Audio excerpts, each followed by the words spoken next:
Cultiver la confiance en soi et en finir avec le syndrome de l'imposteur. Ils ne savaient pas que c'était possible, alors ils l'ont fait. De Mark Twain.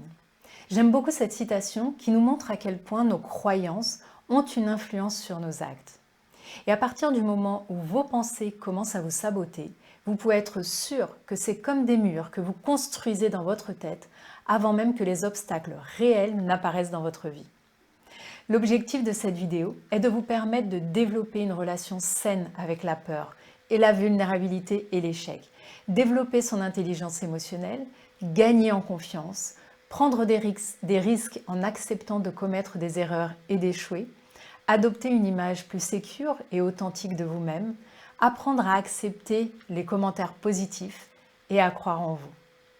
Pour cela, nous allons voir ensemble qu'est-ce que la confiance en soi ? Les 10 activateurs de confiance. Qu'est-ce que le syndrome de l'imposteur? Quel imposteur êtes-vous? Le rôle de nos émotions, les facteurs déclencheurs et les 7 facteurs clés de succès, les bénéfices et enfin nous terminerons par une visualisation. Commençons par une définition. Qu'est-ce que la confiance en soi? C'est un sentiment qui fait que l'on se fie à soi-même, à ses capacités, ses qualités, ses atouts. C'est le sentiment que tout va bien se passer malgré une part d'incertitude. La confiance en soi peut varier selon la situation et le moment. Nous n'avons pas confiance en nous tout le temps, quelles que soient les situations. Comme nous ne manquons pas de confiance en nous tout le temps, quelles que soient les situations. À moins d'avoir une pathologie particulière, et dans ce cas, il est important de pouvoir être accompagné par un professionnel. La confiance, c'est quelque chose qui se construit. Comment? C'est d'abord un apprentissage, la curiosité d'apprendre, plus de l'entraînement. Ça vous donne des compétences. Si ces compétences, vous les répétez, vous les travaillez de manière ciblée, cela vous donnera de la performance. À partir de cette performance, si vous utilisez ça dans un objectif et que vous atteignez vos objectifs, vous allez pouvoir développer de la confiance. Il est extrêmement important de pouvoir comprendre que c'est quelque chose qui va se travailler, s'entraîner, se cultiver, se construire et se renforcer tout au long de votre vie. Voici 10 activateurs de confiance en soi sur lesquels vous pouvez notamment capitaliser. Avoir une vision, halluciner positivement, ne pas toujours avoir de plan B, améliorer votre posture, se fixer des objectifs atteignables, s'entourer d'une winner team, apprendre à dire non, avoir une bonne connaissance de ses atouts, talents, besoins, ne pas avoir peur de l'échec et enfin être capable de visualiser sa réussite. Si nous approfondissons un petit peu, avoir une vision, c'est quoi? C'est avoir un cap, un but, des objectifs en phase avec qui vous êtes et ce qui est important pour vous. Halluciner positivement. Notre cerveau ayant encore une partie très primitive, nous pouvons avoir tendance à percevoir d'abord tous les risques, tout ce qui pourrait mal se passer afin de s'y préparer. Ça fonctionnait très bien à l'époque où nous devions nous défendre contre les tigres, mais beaucoup moins le cas aujourd'hui, sauf dans certaines professions, dans les métiers de la défense, de la médecine ou des assurances notamment. Le problème, c'est que nous continuons à nous faire des films négatifs lorsque nous n'avons pas toutes les informations. Exemple, il ne m'a pas dit bonjour ce matin. Il doit m'en vouloir pour quelque chose. Ou mon dossier ne lui a pas plu. Vous voyez ce que je veux dire? Apprenez à halluciner positivement lorsque vous n'avez pas toutes les informations. Ou bien alors, posez des questions. Ça vous évitera des ruminations inutiles.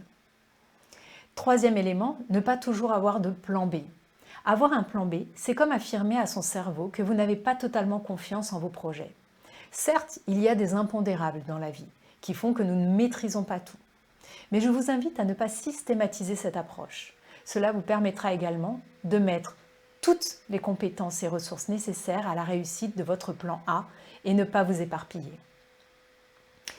Améliorez votre posture. Les études ont prouvé que notre posture physique avait une influence sur notre esprit. Ainsi, lorsque vous vous tenez bien droit, les épaules en arrière, que vous prenez une grande respiration, vous envoyez des messages positifs à votre esprit et à votre interlocuteur. Autre élément important, se fixer des objectifs atteignables. Avoir des objectifs ambitieux est important pour nourrir votre motivation. Mais attention à ce que ceux-ci ne soient pas démesurés au point de vous démotiver ou vous faire perdre confiance en vous. Chaque petit objectif quotidien que l'on réussit à atteindre est une nourriture pour notre confiance en nous. Et à contrario, chaque fois que l'on ne fait pas ce que l'on s'était engagé à faire, on vient réduire cette confiance. Autre élément important, s'entourer d'une winner team.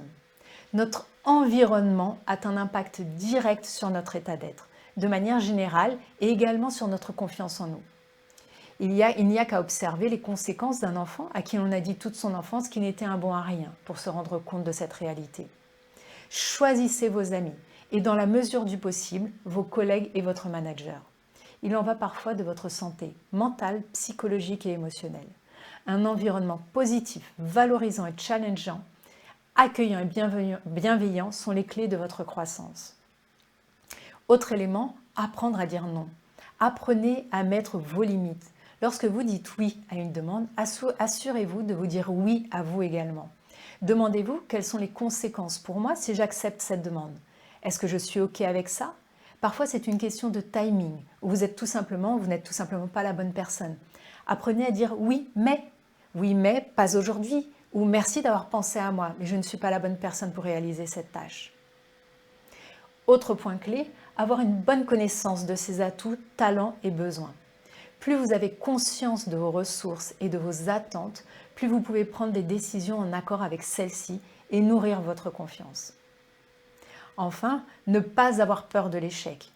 Il est temps de comprendre que l'échec fait partie du processus. Celui qui n'échoue pas est celui qui n'a pas essayé. Bien entendu que ce n'est pas agréable d'échouer, mais le problème, ce n'est pas la chute, c'est de rester à terre.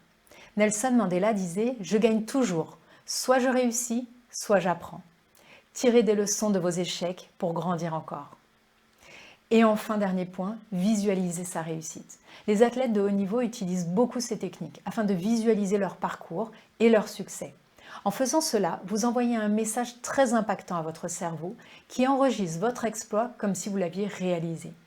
Nous ferons une visualisation dans la 3e vidéo sur la confiance en soi. En attendant, je vous invite à reprendre chaque activateur de confiance afin d'identifier quelles actions ou réflexions pourriez-vous mettre en œuvre pour cultiver davantage votre confiance en vous. N'oubliez pas, la confiance en soi est un processus qui, tel un muscle, a besoin d'être entraîné quotidiennement pour se renforcer. Je vous propose de nous retrouver dans la prochaine vidéo pour entrer dans le sujet du syndrome de l'imposteur. À tout de suite.